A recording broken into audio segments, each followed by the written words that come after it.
सबसे पहले अपने नाज़रीन को बताएं कि कई हफ्तों से जारी फ़ज़ाई बमबारी और ऊंची इमारतें तबाह करने के बाद इजरायली फ़ौज टैंकों के साथ गजा सिटी के वस्त में दाखिल हो गई है। साथ ही सहूनी तैयारों की शहर पर बमबारी भी जारी है। गजा सिटी में इजरायल की पिछले 2 बरसों में ये पहली ज़मीनी कार्रवाई है। इस सूरत हाल में अमरीकी वज़ीर ख़ारिजा ने एतराफ़ किया है कि गजा जंग का सिफारती हल निकलना मुमकिन नज़र नहीं आता। सबसे पहले अपने नाज़रीन को बताएं कि कई हफ्तों से जारी फ़ज़ाई बमबारी और ऊंची इमारतें तबाह करने के बाद इजरायली फ़ौज टैंकों के साथ गजा सिटी के वस्त में दाखिल हो गई है।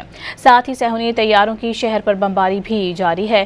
गजा सिटी में इजरायल की पिछले 2 बरसों में ये पहली ज़मीनी कार्रवाई है। इस सूरत हाल में अमरीकी वज़ीर ख़ारिजा ने एतराफ़ किया है कि गजा जंग का सिफारती हल निकलना मुमकिन नज़र नहीं आता। सबसे पहले अपने नाज़रीन को बताएं कि कई हफ्तों से जारी फ़ज़ाई बमबारी और ऊंची इमारतें तबाह करने के बाद इजरायली फ़ौज टैंकों के साथ गजा सिटी के वस्त में दाखिल हो गई है।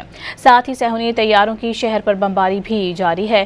गजा सिटी में इजरायल की पिछले 2 बरसों में ये पहली ज़मीनी कार्रवाई है। इस सूरत हाल में अमरीकी वज़ीर ख़ारिजा ने एतराफ़ किया है कि गजा जंग का सिफारती हल निकलना मुमकिन नज़र नहीं आता।